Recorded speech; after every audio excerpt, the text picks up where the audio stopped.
Buenas tardes. En primer lugar, me gustaría darle la bienvenida al doctor Andrés Lozano y agradecerle su presencia entre nosotros. Y del mismo modo quiero agradeceros a todos vosotros la asistencia a esta jornada en la que tenemos el honor de tener un experto en Parkinson, pero de una relevancia internacional.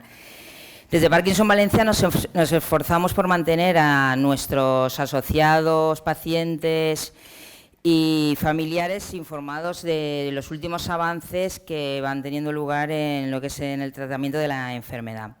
La solidez de nuestro plan formativo y las importantes sinergias que vamos creando con la Fundación QAES es con la que colaboramos desde hace ya mucho tiempo.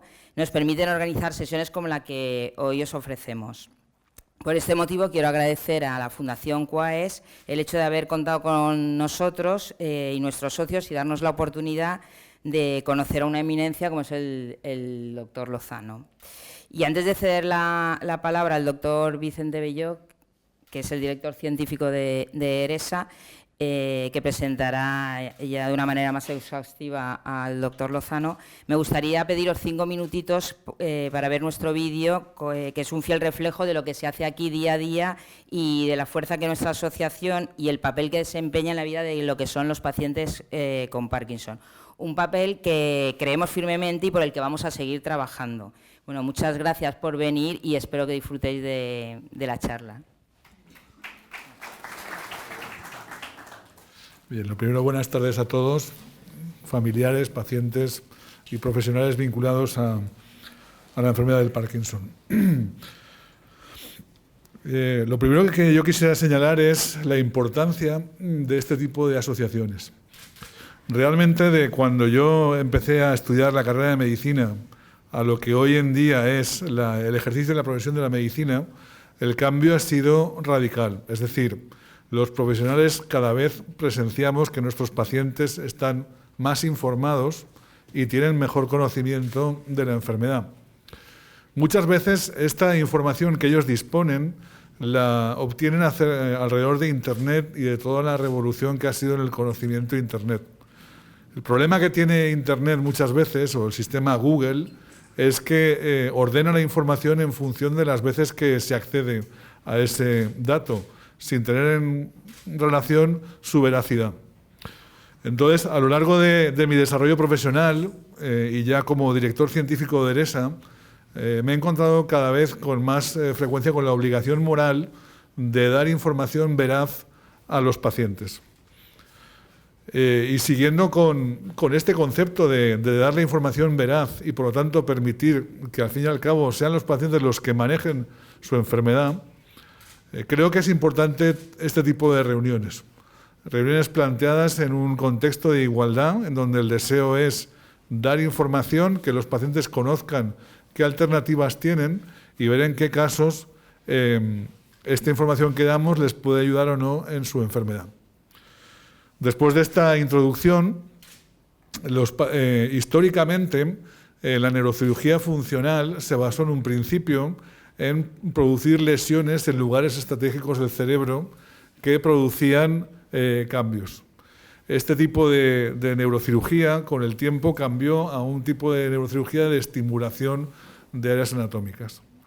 Recientemente ha aparecido una técnica que se basa en el empleo de ultrasonidos guiados por imagen, es decir, guiados por resonancia magnética, que lo que reproducen es las lesiones que se conocían clásicamente en neurocirugía, pero con la ventaja de que no hay ninguna manipulación quirúrgica y que el efecto que se produce es instantáneo, lo podemos reconocer, en un principio es reversible si calentamos el área anatómica a una temperatura, y ya es definitivo si ya calentamos a una temperatura mayor. Es decir, está entrando en medicina una herramienta que permite generar efectos en el cerebro sin producir, sin los problemas de lo que es la manipulación quirúrgica, sin tener que abrir el cráneo, sin tener que hacer nada, y con las ventajas que se conocían de la neurocirugía clásica. Este tipo de técnicas se iniciaron hace unos 5 o 6 años aproximadamente. Yo el primer conocimiento que tuve de ello fue en Israel en el año 2011 y han ido cada vez demostrándose más su utilidad.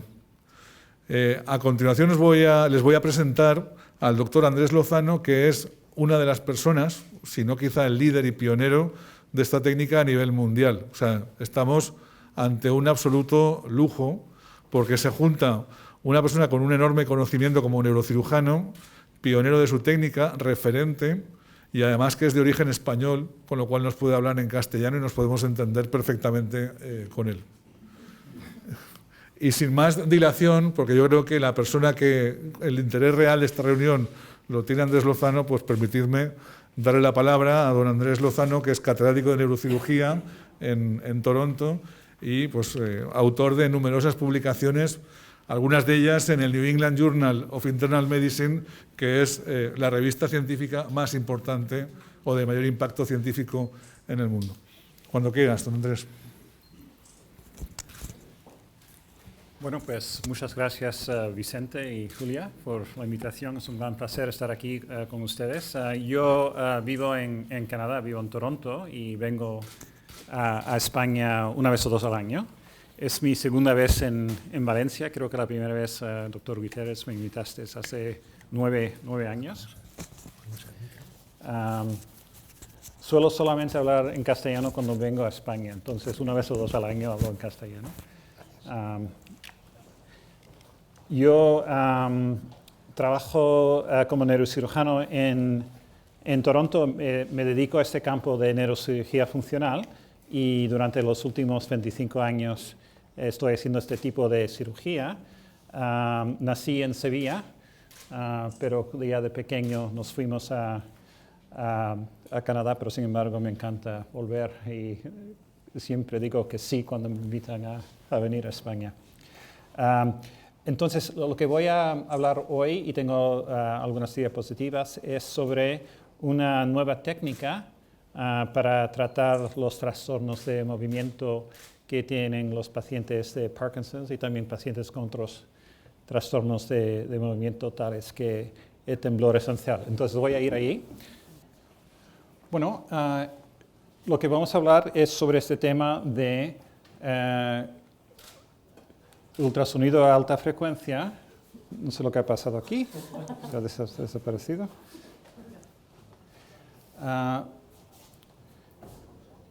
Guiado con resonancia magnética.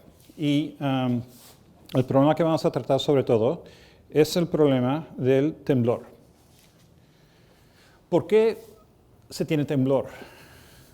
Se tiene temblor porque hay neuronas en el cerebro que están descargando al ritmo del temblor. El temblor en los pacientes con Parkinson tiene un ritmo de 5 Hz, 5 veces por segundo es el temblor.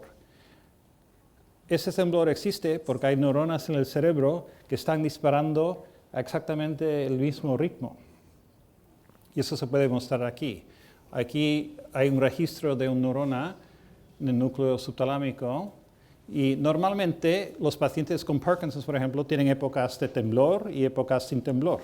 Durante el día pueden haber 1 hora de temblor, 2 horas, 3 horas, y pueden cambiar de un minuto al otro, puede haber temblor, y el momento siguiente no hay temblor. Y eso está directamente relacionado al comportamiento de las neuronas en el cerebro. Entonces, cuando las neuronas disparan con este patrón aquí arriba, no hay temblor. La misma neurona puede cambiar su comportamiento totalmente y en vez de tener descargas a un ritmo irregular, puede tener descargas en grupos así.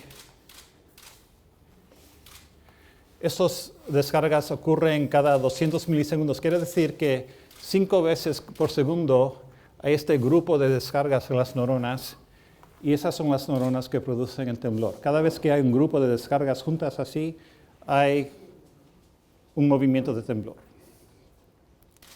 Entonces, lo que tenemos que hacer es buscar estas neuronas a donde viven y decir, señores, hay que parar este tipo de comportamiento. Eso no queremos que tenéis queremos que tenéis este comportamiento. Y hay 2 maneras de pararlas. Una manera es de destruir esas neuronas. quemarlas. Cuando quemas esas neuronas no pueden disparar en este patrón. Y eso se llama, por ejemplo, una talamotomía. Es cuando se destruye esas neuronas. Pensamos que son 25.000 neuronas que están descargando de esta manera. Entonces hay que buscar esas 25.000 neuronas y decir, ya es bastante, ya habéis parado de hacer esto, y os vamos a quemar o vamos a poner una corriente eléctrica para estimular las neuronas para que no puedan disparar más.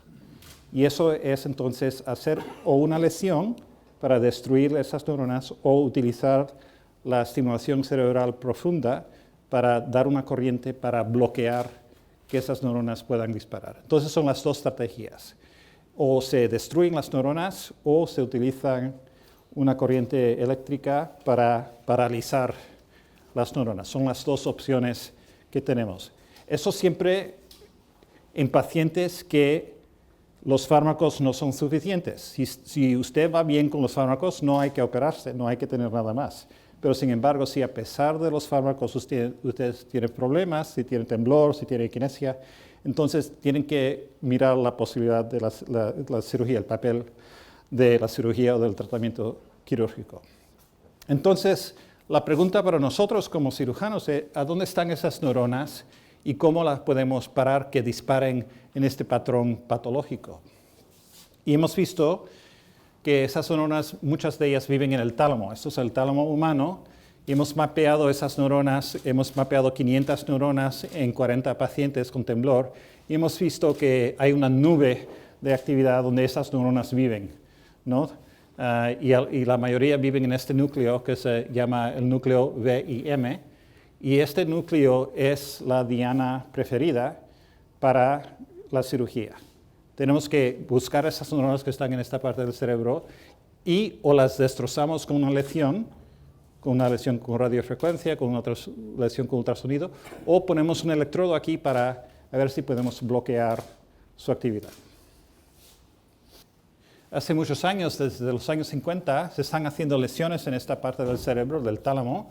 Y aquí un ejemplo es una cirugía donde hay que hacer un agujero de trépano y colocar un electrodo, y en la punta del electrodo se calienta la punta del electrodo y se queman las células. Eso se llama una talamotomía, una lesión.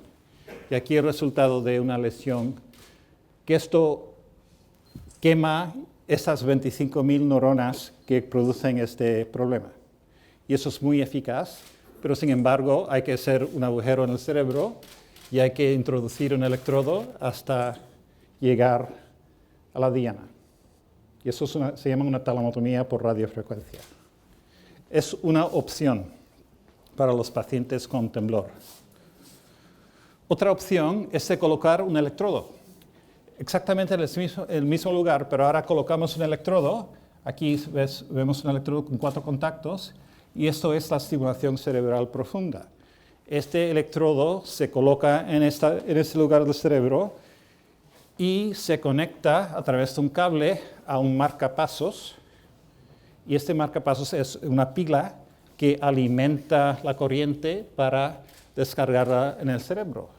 Y a medida que se enciende la electricidad, esta corriente, esas neuronas están como paralizadas y paran de disparar, y el temblor también desaparece. Entonces esas son las dos opciones que hace poco eran las únicas opciones para tratar este problema de temblor en pacientes con Parkinson's y paciente con temblor esencial. Ahora le voy a hablar de esta nueva técnica, que no es una nueva técnica, pero una técnica vieja, que se llama la técnica de ultrasonido. Y eso es una técnica que antes se utilizaba ya en los años 50, este artículo es del año 54, por ejemplo. El problema es que el ultrasonido es una una onda, es una onda de sonido, y el problema es que cuando das una onda de sonido está bloqueada por el cráneo. 90% de la energía de la onda del sonido está bloqueada por el cráneo, no penetra el cráneo. Entonces, en los años 50, lo que se hacía es que se quitaba el cráneo, o sea, hacían agujeros en el cráneo, para poner los focos de ultrasonido directamente sobre el cerebro. Así no había problema porque no estaban bloqueadas por el cráneo. Entonces se hacían esos agujeros de trépano, se ponía la máquina de ultrasonido y con eso ya, con una sola fuente de ultrasonido ya podías hacer una lesión y podías quemar, por ejemplo, en el cerebro. Y el problema es que 90% de la energía del ultrasonido está bloqueada por el cráneo. El avance que ha habido es que ahora, en vez de utilizar una onda, utilizamos 1024 ondas, 1024 fuentes. Y aunque 90% de cada fuente está bloqueada por el cráneo, 10% sí atraviesa. Y si enfocamos todos esos 1000 focos en un punto en el cerebro, podemos dar bastante energía para calentar y para destrozar ese tejido. Es como tener una lupa con el sol y quemar un papel, ¿no? El sol solo no va a hacer un agujero en un pedazo de papel, pero sin embargo, si pones una lupa, los rayos del sol van a estar concentrados en un punto y vas a quemar el papel. Pues es lo que hacemos. Cogemos no una fuente, pero sino 1024 fuentes y enfocamos todas las fuentes en un punto central, en este caso en el tálamo, y con eso podemos hacer una lesión. Y todo esto lo hacemos en una máquina de resonancia magnética, porque así podemos ver exactamente a dónde estamos disparando y podemos guiar el disparo en cualquier lugar del cerebro. Entonces, hasta ahora hemos operado a unos 60 pacientes con este tipo de cirugía. El primer artículo en el mundo que se publicó sobre esta técnica fue en el año, hace 4 años. Y hemos utilizado esta técnica no solamente para temblor esencial, pero también la hemos utilizado para pacientes con enfermedad de Parkinson's y otros tipos de temblores, ¿no? Y parece ser que los resultados son similares. Otra técnica que utilizamos es para mejor acertar a dónde disparar. Utilizamos una técnica que se llama tractografía y podemos mejor identificar en el tálamo a dónde están estas vías. Es algo que los neurocirujanos están bastante interesados en esto, pero hemos visto que las dianas en el tálamo se pueden ver bastante bien con esta técnica que se llama tractografía.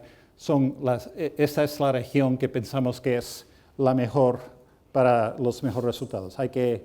Las neuronas que producen temblor están en esta zona y ya con esta técnica de tractografía podemos ver exactamente a dónde hay que disparar.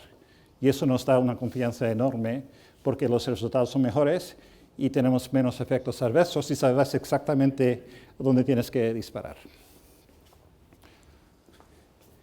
Entonces, los pacientes vienen por la mañana al hospital. Le tenemos que cortar el pelo. Y las mujeres no les gusta mucho eso. Le tenemos que cortar el pelo porque el ultrasonido bota contra el pelo. Entonces tenemos que cortar el pelo y le tenemos que poner este casco. Y este casco es el que tiene las 1000 fuentes de ultrasonido. Cada fuente es muy pequeñita, ¿no? Y las 1000 fuentes están todo alrededor de este casco. Y tenemos que enfocar esas 1000 fuentes a un punto específico en el cerebro. Entonces disparamos, en este caso disparamos aquí en el tálamo. Y otra cosa muy interesante es que podemos medir la temperatura del cerebro con esta técnica se llama termografía, con resonancia magnética. Y por ejemplo, aquí estamos disparando un volumen de 2 milímetros por 2 milímetros. Es como un grano de arroz, más o menos, ¿no? Podemos disparar un volumen de un grano de arroz en el cerebro, en la profundidad del cerebro, y podemos calentar este volumen del cerebro. En este caso, hemos llegado hasta 60 grados, 62 grados. Y lo que hacemos es que empezamos a 37, la temperatura del cerebro es 37, y le damos un pulso de ultrasonido, En general, cada pulso dura 10 segundos o 13 segundos y vamos a 37, 40, 50, hasta 60. Y en 5, 6 o 7 pulsos, que dura en general 10 segundos cada uno, alcanzamos un nivel a donde hemos podido quemar esas células que producen el temblor. Y a medida que quemamos esas células, el temblor desaparece. Entonces es un efecto inmediato. Y seguimos quemando las células hasta que el temblor desaparece. Entonces, cuando hacemos la resonancia después de este tratamiento, vemos que el primer día hay una lesión en el tálamo, el segundo día es un poco más grande, un poco de inflamación, pero con el tiempo y después de 3 meses, la lesión está casi desaparecida, casi no se ve. Después de un año, no la vemos. Entonces, os voy a mostrar un paciente. Es un paciente, un señor que es un ingeniero, que tiene 62 años, pero que ya no puede trabajar como ingeniero porque no puede escribir en la computadora y porque tiene esta enfermedad de temblor esencial.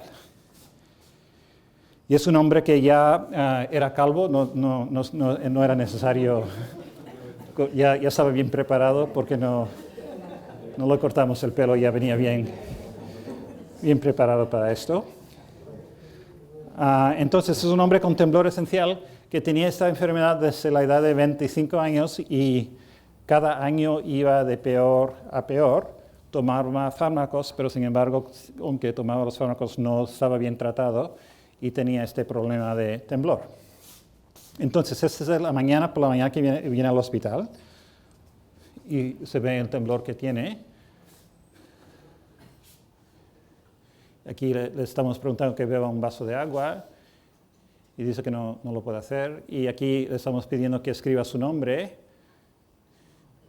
y vemos que no lo puede hacer. Ok, entonces entra en la máquina y le disparamos 7 veces y sale. Y ahora le pedimos que beba un vaso de agua y ahora lo puede beber. Y le pregunto, ¿cuándo es la última vez que usted ha podido beber? Y dice, hacía 10 años que no podía beber un vaso de agua.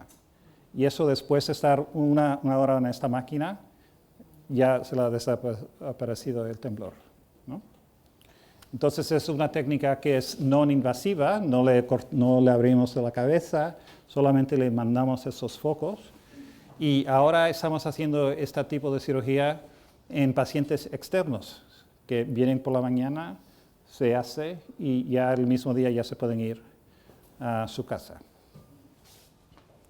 Entonces, hemos estudiado esto en un estudio, con un estudio multicéntrico. Había 7 diferentes hospitales en Canadá y en Estados Unidos y hemos estudiado 76 pacientes con este tipo de, que lo publicamos en este artículo. Y hemos visto, el paciente se le da una escala de temblor, y esos pacientes, por ejemplo, tenían un temblor en una escala de unos 15 a 20, y lo que hemos hecho es un estudio a doble ciego con placebo. Algunos pacientes entraban en la máquina, pero no encendíamos la máquina, la energía. Esos pacientes aquí, que se llama sham o placebo, entraban en la máquina, pero es un estudio doble ciego, ni ellos ni los médicos sabían el tratamiento, ¿no? Pero a los pacientes que entraban en la máquina y no se les daba el ultrasonido, no cambiaba el nivel del temblor. Empezaron con 16 y quedaron así. Sin embargo, los pacientes que empezaron con 18 y que se le trataban con el ultrasonido, hemos visto que el temblor bajó de una manera bastante importante y esta mejoría se mantiene a un año. Y ahora tenemos datos a 2 años y 3 y sabemos que una vez que ya tienes un buen resultado, parece ser que se mantiene con el tiempo. Entonces, hemos visto que puede haber efectos secundarios de este tipo de tratamiento. Hemos visto que si no disparas bien o si haces la sesión demasiado grande, puede haber problemas. Por ejemplo, algunos pacientes dicen que tienen un poco de paresthesias o numbness, hormigueos, tienen hormigueos. Por ejemplo, 14% de los pacientes después de un año dijeron que tenían hormigueos en la boca o en los dedos. Y ciertos pacientes, 9%, dijeron que no se sentían tan seguros con el balance, el equilibrio, ¿no? Entonces hay que tener eso en cuenta. Y el problema aquí es que si queremos tener una lesión que dura mucho tiempo, hay que hacerla bastante grande, pero a medida que la hacemos más grande, puede haber más efectos secundarios, ¿no? Entonces hay que saber cómo llegar hasta el borde del precipicio sin caerse adentro, ¿no? Otra cosa que es importante es que hasta ahora solo hacemos esto de un lado, porque hemos visto que si en el pasado se hacían de dos lados este tipo de cirugía, talamotomías, hemos visto que si se opera de dos lados puede haber problemas de lenguaje. Unos 30 o 40% de los pacientes pueden tener problemas. Lo que quiere decir que hasta ahora solo tratamos un lado a la vez y en el futuro, a medida que conocemos más de esta técnica, vamos a tratar los dos lados, pero de momento estamos tratando un lado solamente. Estamos haciendo también otra diana que se llama el pálido, y aquí estamos un ejemplo de una palidotomía. Y estos son los pacientes con Parkinson's que no tienen temblor, pero que tienen aquinesia o disquinesias. Pues esta es una mejor diana para este tipo de paciente. Entonces, según el programa, si es temblor, vamos al tálamo, pero si es aquinesia, rigidez, bradiquinesia y disquinesias, vamos al pálido. Y hemos operado bastantes pacientes con Parkinson's también y los resultados son bastante buenos también. Entonces, para concluir, es una nueva técnica. Las ventajas es que es no invasivo, que no hay sangre, no hay que cortar nada. Esto se está haciendo, operamos a 2 pacientes por día. Tarda en general 3 horas cada paciente a operar. Los pacientes vienen el día y se van a su casa el mismo día. Hay que cortar el pelo, pero no hay incisiones, no hay sangre. Los resultados son inmediatos, no hay que esperar. Los resultados se ven inmediatamente a medida que se hace ese tipo de cirugía, se ve inmediatamente. Hasta ahora estamos operando pacientes con Parkinson's y temblor esencial, pero solamente en un lado, porque tenemos miedo que los efectos adversos pueden ser importantes si operáramos de los 2 lados. Los pacientes que necesitan cirugía en los 2 lados, le hacemos estimulación cerebral, DBS, si es un paciente que necesita los 2 lados. Y también es posible de empezar en un lado con una lesión y en el otro lado hacer DBS. Entonces son las posibilidades que hemos. Pero yo creo que esto es un avance importante y yo creo que debemos de tener esta herramienta al alcance de todos los pacientes que puedan beneficiar de este tipo de cirugía. Y con eso me voy a parar y le voy a preguntar si tienen algunas preguntas. Muchas gracias.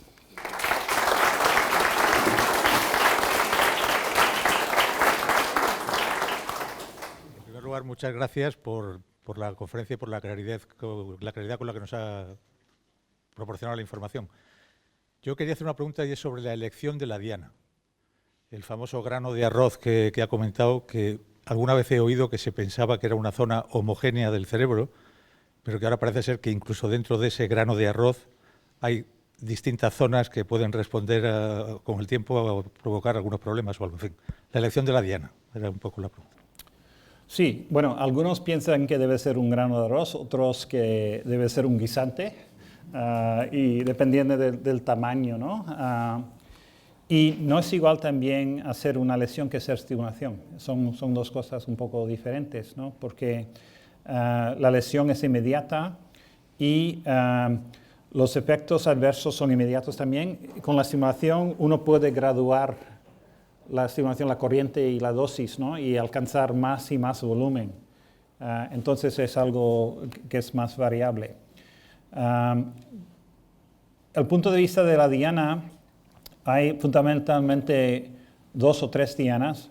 El paciente que tiene temblor operamos en el tálamo. El paciente que tiene parkinsonismo, que está rígido, que no puede mover, que tiene diskinesias, que tiene problemas producidos por las drogas, operamos el globo pálido. Son las 2 dianas principales.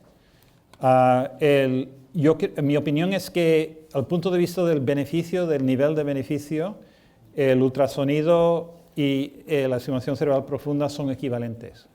Puede tener la misma mejoría en los síntomas. Sin embargo, una tienes el marcapasos, tienes el electrodo, tienes que graduarlo, tienes que cambiar la pila, y en otra vienes, te operas y no hay nada más. Entonces ahora lo que estamos haciendo es que le estamos dando a los pacientes la posibilidad de elegir qué tipo de cirugía desean. Solamente ofrecemos esto a pacientes que, a pesar de tomar los fármacos, no van bien, que tienen síntomas que quieren estar mejor. Y solamente a ese punto son candidatos para este tipo de intervención, y ahora somos agnósticos, no creemos en una cirugía ni la otra.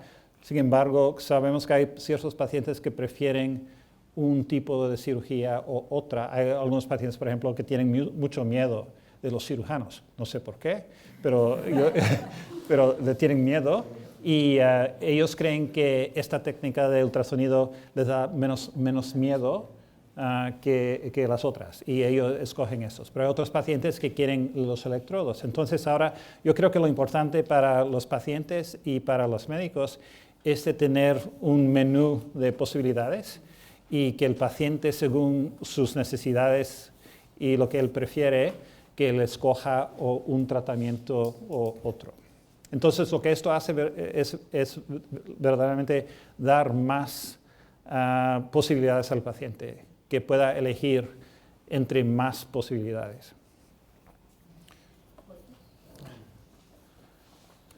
Ha mostrado una gráfica con la incidencia del temblor después de la operación. Sí. Y sacaba la línea recta de los que se les había aplicado el placebo, y había gente que estaba operada que mostraba una tendencia ascendente a recuperar el temblor durante el primer año. Sí. Aunque la técnica es nueva, y me imagino que tendrán que verlo evolucionar más tiempo, pasado ese año la tendencia sigue siendo ascendente, se para ahí, se puede volver a intervenir.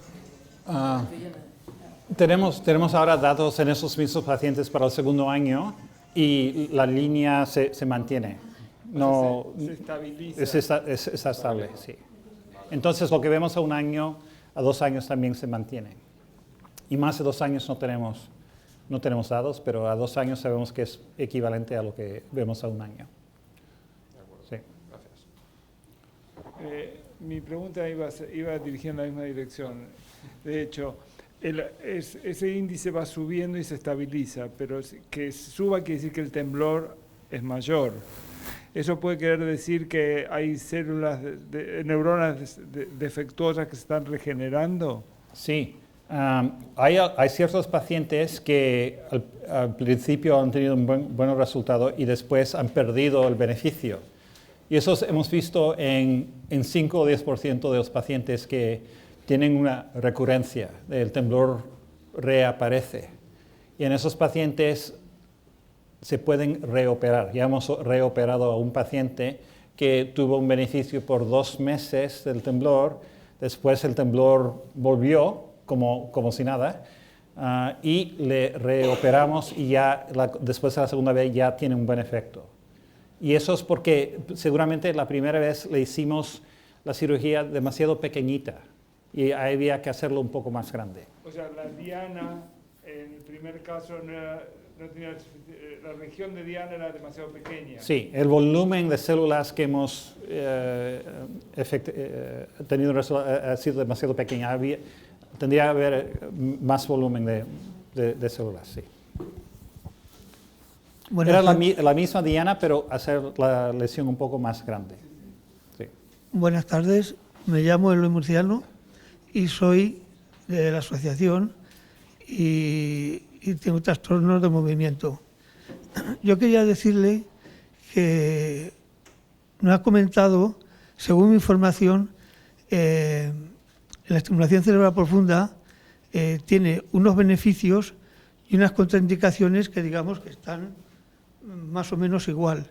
Entonces dice la guía esa que hay que hablar mucho con el cirujano para que quede convencido de que es la mejor opción que tiene. Y entonces ahí no ha comentado nada. Esto no es nuevo, viene de hace ya muchos años, varias décadas, y entonces no es una cosa que se haya perfeccionado, la estimulación cerebral profunda. Luego tiene, claro, como he dicho antes, tiene sus riesgos de que pueda haber una infección al penetrar en el cerebro, y hoy por hoy parece ser que no hay una cosa que sea fiable y que sea, digamos, que no tenga unos riesgos que no sean muy grandes, vamos. Y parece ser que lo único que hasta ahora se ha podido comprobar es la dopamina que crea en los mismos organismos con una alimentación adecuada y un ejercicio adecuado también por unos profesionales, y entonces generan el organismo la dopamina y no te crea ningún efecto adverso. Y yo tengo un compañero aquí, y ya termino, que tenía una serie de alucinaciones, una serie de cosas, ha suprimido todo el tratamiento y ese señor está fabulosamente. La pregunta es ¿por qué no empiezan por lo más sencillo y luego de ahí pues ya pasan a lo demás? Si es bueno ese tipo de alimentación con ese tratamiento, con esa... es que estoy un poco nervioso. ¿Lo ha entendido? Sí. Es el tratamiento. Yo quiero dejarlo esto muy claro. Solo operamos pacientes que están tomando los mejores fármacos, la mejor comida, el mejor ejercicio, pero sin embargo tienen un trastorno serio que no alcanzan el nivel de calidad de vida que necesitan. Solo son esos los pacientes candidatos. Lo que usted ha dicho tiene 100% razón. Tienen que seguir esto, pero si a pesar de seguir lo que usted ha dicho, tienen temblor, que no pueden comer, no pueden andar, tienen movimientos anormales, a pesar de todo eso, entonces es el tiempo de ir a ver al cirujano. Antes que lleguen a este punto, yo no quiero ver a los pacientes, porque no lo voy a operar. Solamente los pacientes que, a pesar de todo lo que usted ha dicho, van mal, entonces... Que llamen al doctor Guterres o a mí. Pero si van bien y si con el ejercicio, con los fármacos y con la dieta van bien, no hace falta que pasen por nada de esto. Hola, buenas tardes. Vamos a dejar al doctor Guterres que también... Sí, lo dejo. Esto que estamos hablando es una cosa nueva. Es decir, hace 4 o 5 años no se podía plantear la alternativa. Solo había o cirugía clásica o medicación. Esto es nuevo.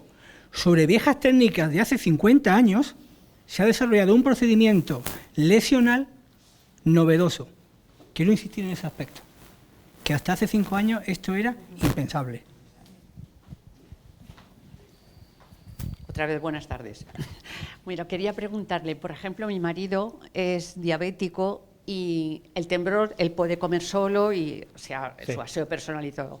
Pero, por ejemplo, le han puesto los parches para el temblor y no le han hecho nada. Le ha salido y no le han cambiado, le han cambiado un poquito, no. Sí. Y luego querían darle unas gotas que dice que también son efectivas pero no porque es diabético se pincha insulina. Y mi pregunta es, por ejemplo, llegado esto, como lo trata un neurólogo, es el neurólogo quien tiene que decir, pues puede pasar a este sistema que ustedes están diciendo. Es eso, ¿no?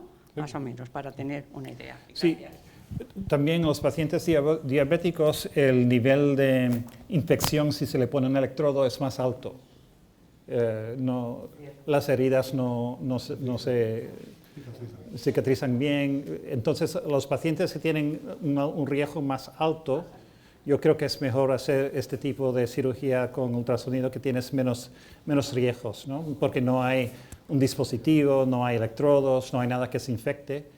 Entonces, estamos operando a pacientes a más alto riesgo con esta técnica. En vez de ofrecerle estimulación cerebral profunda, preferimos esta técnica en ciertos pacientes.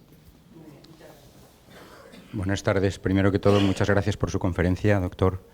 Segundo, le quería preguntar, ha comentado que son equivalentes la estimulación cerebral profunda y los ultrasonidos, pero en los ultrasonidos hay una destrucción de células. Sí. Eso, de cara al futuro, ¿qué puede suponer? Porque, por ejemplo, yo pienso en las células madre.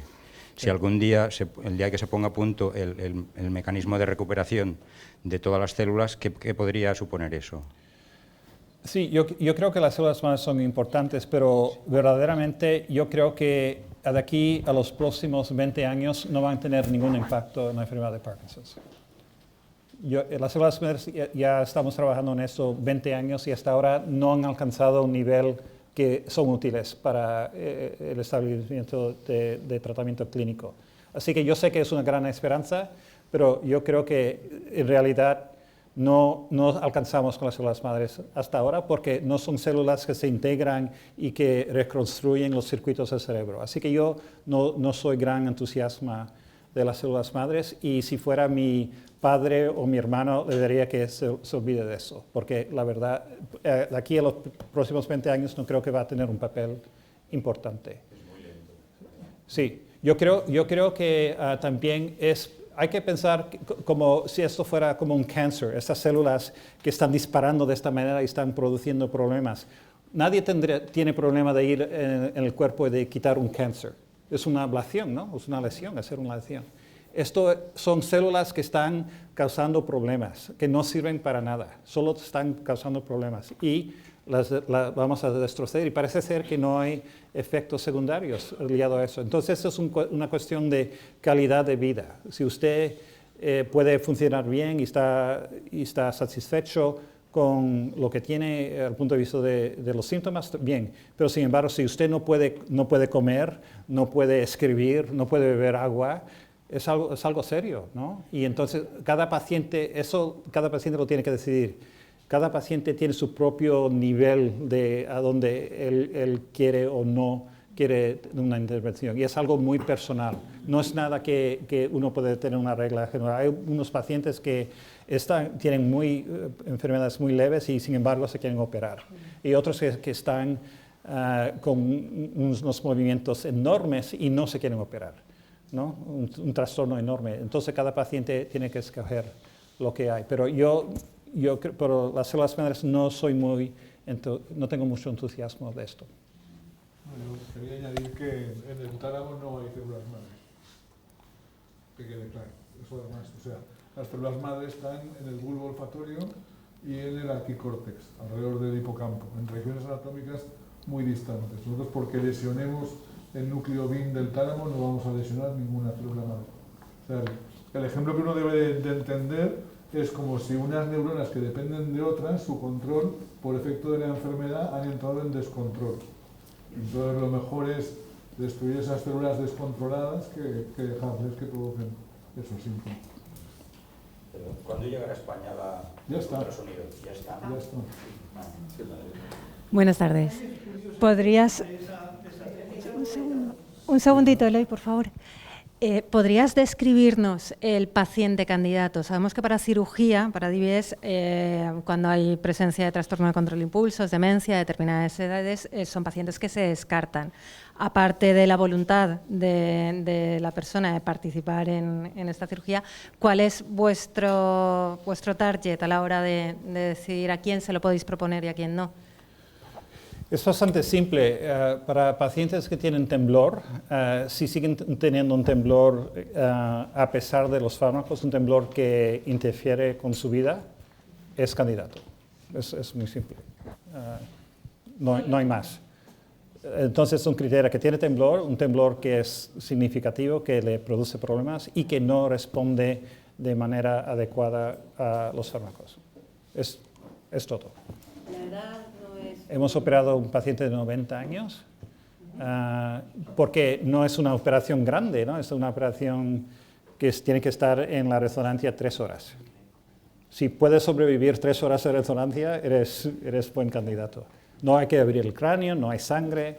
Entonces, pacientes ya bastante mayores toleran esto bastante bien, que yo creo que es una ventaja. Sí. Hola, buenas tardes. Hola. Gracias, doctor Lozano, por su charla. Quería hacerle 2 preguntas. Una, si cree que hay evidencias de que sea el mismo grupo de neuronas el responsable del temblor en el temblor esencial y en el Parkinson. Y la segunda pregunta es si el día de la intervención hay que ir libre de medicación o cómo afecta, serían 2 preguntas, cómo afecta la medicación en la intervención con ultrasonidos. Pues son las mismas neuronas. Cuando hacemos el mapeo de las neuronas están exactamente en el mismo lugar del cerebro. La causa es diferente, pero el comportamiento de las neuronas es exactamente igual. En el temblor esencial hay oscilaciones de las neuronas a 10 Hz, 10 veces por segundo, es un poco más rápido. En temblor de Parkinson es entre 4 y 8 Hz, pero son exactamente las mismas células que producen el problema. La segunda pregunta era cómo los fármacos... sin medicación el día de la intervención y cómo afecta posteriormente a la medicación en la intervención. Queremos que el paciente tenga síntomas el día de la cirugía. Entonces, lo que hacemos es que le pedimos al paciente que después de las 12 de la noche que pare los fármacos, porque queremos que el paciente esté muy mal durante la cirugía, porque queremos saber si podemos hacer una mejoría inmediata. Eso nos guía para saber hasta dónde tenemos que alcanzar.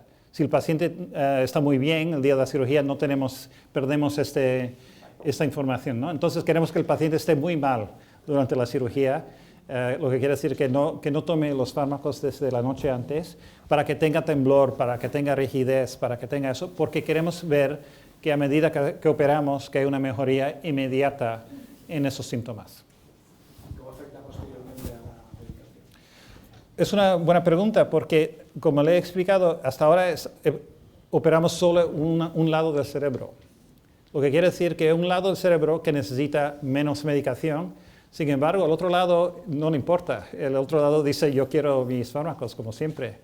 Entonces, en general, los pacientes siguen con la misma dosis. Porque un lado del cerebro no necesita tantos, pero el otro lado lo necesita como antes. Quería preguntar si tienen experiencia y si es así, ¿qué resultados da en otro tipo de parkinsonismos? Tipo Parkinson Plus... Sí, tenemos menos experiencia con eso, pero es una cirugía sintomática. Entonces vemos qué tipo de síntomas tiene. Si tiene temblor, por ejemplo, no importa de qué tipo de temblor. Si tiene una rigidez, no importa. Entonces es un tratamiento sintomático. Entonces depende del papel específico en ese paciente, se puede considerar o no, o se puede decir, usted pensamos que es buen candidato o es menos buen candidato. Eso, cada paciente sí, hay que verlo de manera... No sería necesariamente excluyente, porque hay pacientes, por ejemplo, con multiple system atrophy que tienen un temblor importante y eso lo vamos a operar. Vale, hola. Bueno, lo primero agradecer su presencia y la conferencia, ¿vale?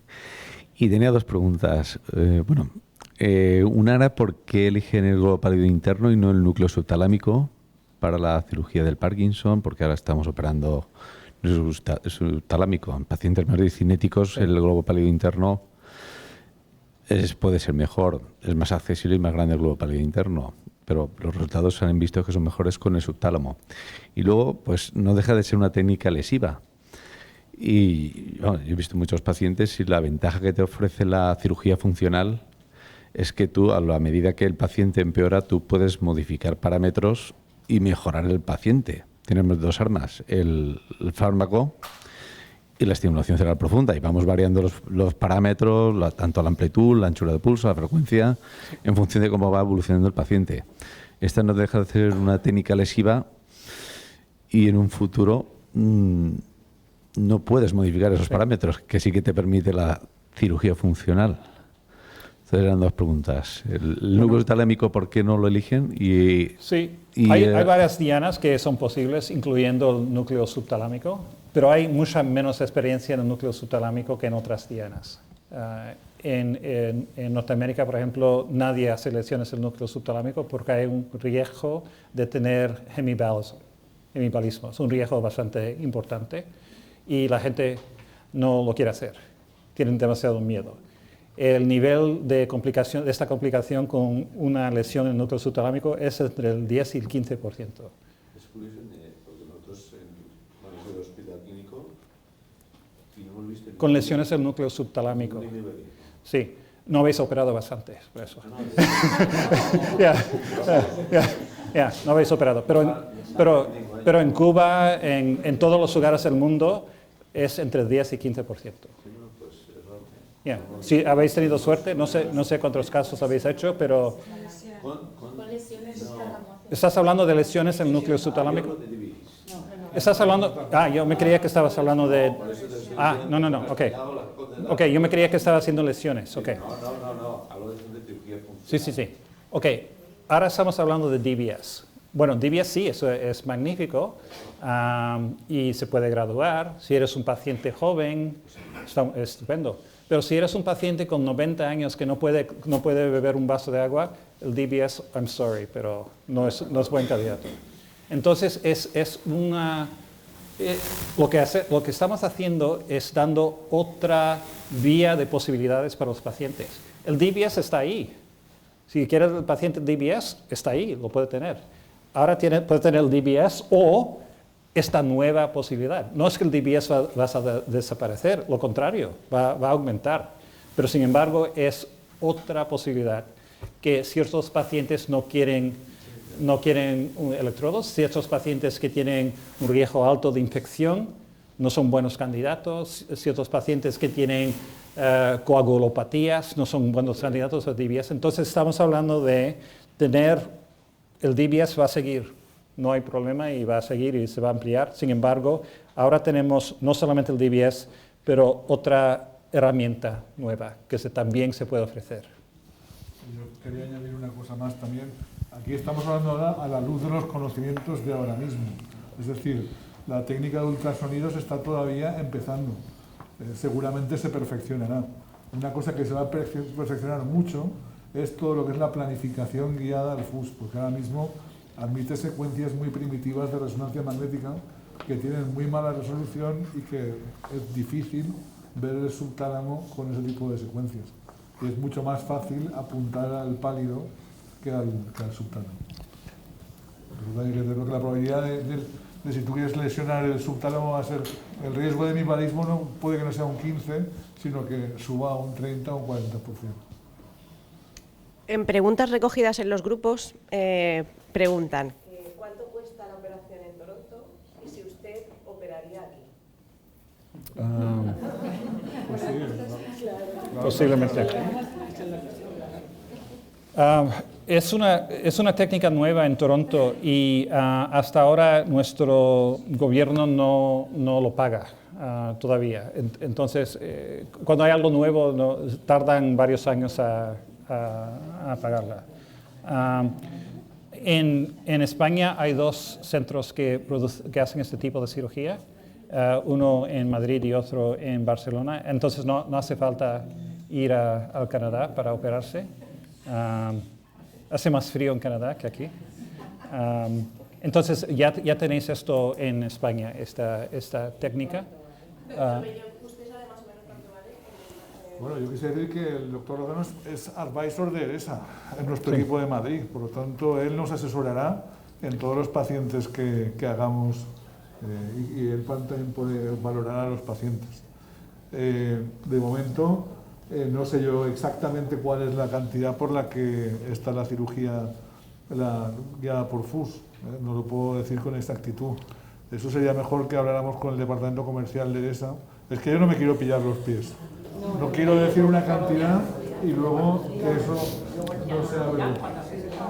Pero entre tanto y tanto, ahí cuando lo sepamos, no os preocupéis que os os lo informamos diremos. seguro. Yo no quiero meterme en cantidades porque además no es eso tampoco mi... Yo vengo aquí a traeros al doctor Lozano, que es una autoridad mundial en el tema, que es advisor de ESA, que colabora con nosotros y que aquí lo tenéis.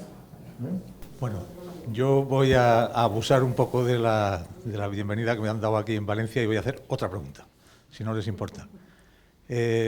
Y quizá no es, bueno, es una pregunta doble. Una, me ha parecido que se centraba mucho en que los resultados son muy buenos en el caso de temblor, pero no en el caso, o no ha incidido tanto en el caso de otras manifestaciones del Parkinson, pues también afectan más, como la rigidez o, en fin, otro tipo de síntomas. Entonces, la pregunta sería, ¿la experiencia con ambos es similar o no? Ya sé que va a dianas distintas. Y después otra pregunta que quizás se sale de su especialidad, que tengo entendido que el Parkinson solo se manifiesta en el animal humano, es decir, que es el único animal que sufre esta enfermedad de la naturaleza. Y yo quería preguntar cuál es su opinión sobre los aspectos ambientales, o sea, ¿qué influencia pueden tener los aspectos ambientales en la causa de la enfermedad de Parkinson? O si piensa a lo mejor que la revolución industrial y los contaminantes y todo eso, en fin, bueno, no sé, un poco el origen. La segunda sé que no está dentro del objetivo de la charla y la primera quizá un poco más. Okay. Gracias. Lo primero que hemos hecho es tratar el temblor esencial, que es una enfermedad que solo tiene un grupo de síntomas, el temblor. Es más fácil, se ve inmediatamente el resultado y es la que con ese artículo hemos ido a la FDA, que es la que aprueba procedimientos quirúrgicos nuevos, y lo han aprobado. Con estos datos han dicho, sí, es algo que parece ser seguro y parece ser que hay un beneficio importante y ya está aprobado. Lo que estamos haciendo ahora es el mismo estudio en Parkinson's. Y solamente os puedo decir cosas anecdotales porque no hemos publicado, no hemos recogido todos los datos. Pero sabemos lo que pasa con paleotomías porque hacíamos paleotomías hace muchos años. Y le puedo decir que los resultados son similares a hacer una paleotomía abierta con un agujero y un electrodo que con el ultrasonido. Entonces yo creo que va a ser equivalente a hacer una paleotomía unilateral con ultrasonido, que era la paleotomía unilateral con radiofrecuencia. Yo creo que va a ser equivalente. Ten en cuenta que el DBS, una de las ventajas del DBS es que se operan los dos lados del cerebro y hasta ahora solamente operamos a uno con las lesiones. Es uno de los cambios. Pero eso es algo nuevo. Los primeros pacientes con Parkinson están operados hace un año o dos y entonces nos va a tomar 3 o 4 años más antes que le pueda dar una respuesta más firme a su pregunta. Al punto de vista de los factores genéticos versus environmentales, es una pregunta bastante difícil porque no se sabe exactamente el papel. Sabemos, por ejemplo, en Canadá, sabemos que hay más Parkinson's en la gente que son farmeros, que crecen, granjeros, que crecen el trigo, hay más, y creemos que quizás eso está ligado a que se usan pesticidas. Entonces parece ser que si tú vives en una farma y utilizas estos productos químicos, quizás tienes un nivel más alto de Parkinson's. Entonces es algo, sabemos que en animales si le damos esos mismos pesticidas también se les mueren las células dopaminérgicas en el cerebro. Entonces yo creo que hay un papel del ambiente también, a donde hay ciertos productos que sabemos que dañan las células dopaminérgicas. Yo creo que hay un papel muy claro. El problema es que no sabemos en una persona que vive en Valencia qué es el papel de estos productos químicos que quizás nunca han estado expuestos a estas cosas, ¿no? Entonces mi pensamiento personal es que 90% de esto es genético, 10% es ambiental. Y si es que vives, es un granjero y si te bebes el líquido del pesticida, sí vas a tener Parkinson, eso 100%, ¿no? Pero la mayoría de la gente no hacen eso. Sí, otra pregunta. Uno de los slides mostraba puntos negros donde habían encontrado... En el tálamo, sí. Sí. Eso es una ampliación de lo que será después la diana, supongo yo. Sí, eso eran las células tremóricas en el cerebro, a donde estaban localizadas. Sí. Ajá. O sea, cuando busca la diana, lo que busca es la localización de esas... Sí, a dónde viven esas células que producen el problema. Sí. Claro, pero esas células no estaban todas juntas como en una esfera, estaban como ramificadas. Bueno, eso era un conjunto de 50 pacientes. Ah. Todas las células en 50 pacientes, no en un paciente, sino en 50. O sea que si yo viese uno, estarían localizados en una región compacta, de manera que... Todos estaban en la provincia valenciana, pero algunos estaban más en una ciudad más que otras. Sí. Ah. Pero la pregunta es porque si yo después voy a quemar esa zona... Pero en cada paciente está en un lugar específico, en un justo, paciente. Entonces, cuando sí. quemo, no estoy quemando células sanas. No, buscamos esas células y las quemamos. Permítame que lo puedo explicar un poco mejor. Cuando primero se calienta una temperatura, a esa temperatura la neurona está viva pero no es funcional. ¿Me explico? Entonces yo caliento una zona y veo si deja de temblar el paciente. Si deja de temblar estoy en el sitio. Si no deja de temblar, paro, al cabo de unos minutos la temperatura baja, la neurona vuelve a funcionar. Hasta que encuentro el sitio y cuando está en el sitio, caliento. Claro, esa es la ventaja del ultrasonido respecto de la radioterapia o de otras ondas ionizantes, es que la lesión que se produce a una temperatura es reversible. Y luego el siguiente efecto, que el efecto es inmediato. Las dos ventajas sobre la radioterapia es que el efecto es reversible y el efecto es inmediato. Si estoy en el sitio, deja de temblar el paciente. Entonces digo, ahora caliento a más temperatura. Si no estoy en el sitio, paro, freno, el paciente descansa, recupera la funcionalidad, busco en otro punto, caliento, porque a veces lo que ocurre también al estimular es que se estimulan áreas que están vinculadas al equilibrio y se produce sensación vertiginosa, se producen toda una serie de efectos que es cuando estás buscando cerca de donde está la diana exacta. ¿Lo he dicho correcto? Muy bien, muy bien. Otra pregunta. Respecto a la comparación entre DBS y ultrasonidos, parece que, por lo que se ha dicho, el ultrasonidos es bastante más económico, porque no hay que abrir y luego el tiempo de hospitalización es mucho más corto. Sí. ¿Eso usted cree que supondrá que se extienda muy rápidamente el método de los ultrasonidos? No sé cómo es en Valencia, pero en Canadá hemos calculado el costo de DBS y el costo del ultrasonido, y nos resulta que el ultrasonido cuesta 25% el costo del DBS. Entonces podemos tratar a 4 pacientes en vez de 1 para el mismo precio, ¿no? Entonces es algo que hay que tener en cuenta y estamos presentando este argumento económico a las autoridades de la sanidad para ver si aprueban y que paguen esto, porque hasta ahora, como es algo nuevo, no lo están pagando. Yo creo que, doctor Guterres, que quizás puedes comentar esto, creo que vais más o menos por lo mismo aquí, ¿no? El sistema en España es diferente, porque no se mueve por elementos económicos, sino nosotros los enfermos que ya se han enviado para que sea realizado el procedimiento de FUS, sigue lo que se llama procedimientos, la palabra exacta no la sé, pero básicamente es que no hay otro procedimiento.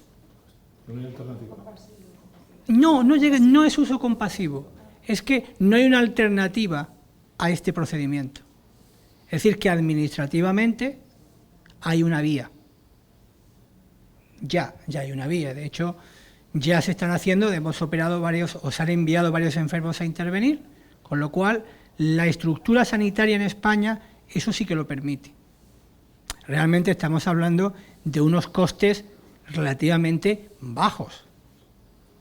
Es decir, lo que supone, como has comentado muy bien, el coste que supone un paciente de estimulación cerebral profunda viene a representar aproximadamente solo lo que es la estimulación, de aproximadamente unos 20.000 euros. Solo el aparatito. Que ya es un ahorro económico de lo que supone el coste de los fármacos, del mantenimiento. Es decir, que la Administración es consciente de estas nuevas tecnologías, como siempre, reducen el coste de la medicación, bueno, mejor dicho, del uso que se hace. Es decir, ahora mismo, en resumen, son procedimientos posibles, no solo en la Comunidad Valenciana, sino a nivel nacional. Para eso se ha habilitado, como en otros procedimientos, una serie de cuestiones administrativas que en ningún momento nos lo han denegado. Porque no sabemos los tiempos que hay, porque como realmente se acaban de instalar los equipos, tanto en Madrid como en Barcelona, son 2 equipos que están ahí, que están vinculados, no sé hasta qué punto, con la seguridad social, pero que están ahí. Por lo tanto, eso es una realidad. No estamos hablando de vamos a hacer, no, sino que ya se está interviniendo enfermos. Hay que tener en cuenta que ahora mismo, inicialmente son pacientes diagnosticados de temblor esencial por las unidades de trastorno del movimiento. Y en breve plazo ya podrán ser etiquetados de indicación quirúrgica de FUS, de high FUS, ciertos pacientes de Parkinson. Pero insisto, tienen que ser diagnosticados en unidades especializadas de lo que se llama terapias avanzadas de cirugía de Parkinson. Como se ha dicho muy bien, hay pacientes que tienen su espacio en el DIBES, seguirá estando, por supuesto, pero otros enfermos que salen fuera de las posibilidades quirúrgicas, que eso es lo novedoso, que se le puede ofrecer una terapia útil a pacientes que no pueden ser intervenidos por ciertas circunstancias. Pero insisto, es una cosa, realmente, el sistema sanitario español, que siempre lo discutimos, en ese sentido, tenemos que sacar pecho porque somos vanguardia a nivel mundial. A nivel mundial. Andrés, como pionero de este procedimiento, conoce perfectamente que en Europa, de las primeras máquinas que se instalaron en Europa, se han instalado en España. Por tanto, yo creo que es una cosa para decir, es una realidad que está ahí. Por eso este es el motivo de esta reunión. Debemos ir terminando ya, ¿eh? Hemos acabado. Me han dicho que me dejaban una pequeña... Una más, pero así mínima y me la quedo, lo siento. No, dino, pregunta. Me parece importante preguntar, porque muchas veces recojo en los grupos en psicología la parte motora, pero ellos también se quejan mucho de la parte no motora. No sé si... no tanto la DBS como los ultrasonidos, también producen alguna mejora sobre los síntomas no motores. Depende del síntoma. Por ejemplo, hay trastornos de dormir que parecen ser que mejoran, trastornos de depresión que parece ser que no mejoran, trastornos de la voz que parece ser que no mejoran. Entonces, me tiene que dar una lista de los síntomas no motóricos y yo le digo que sí o no, depende. Entonces, pero la respuesta es que igual que el DBS, esto es equivalente al punto de vista de las ventajas y las desventajas, lo que responde y lo que no responde. Es más o menos igual que el DBS. Hay cosas que sí y otras que no.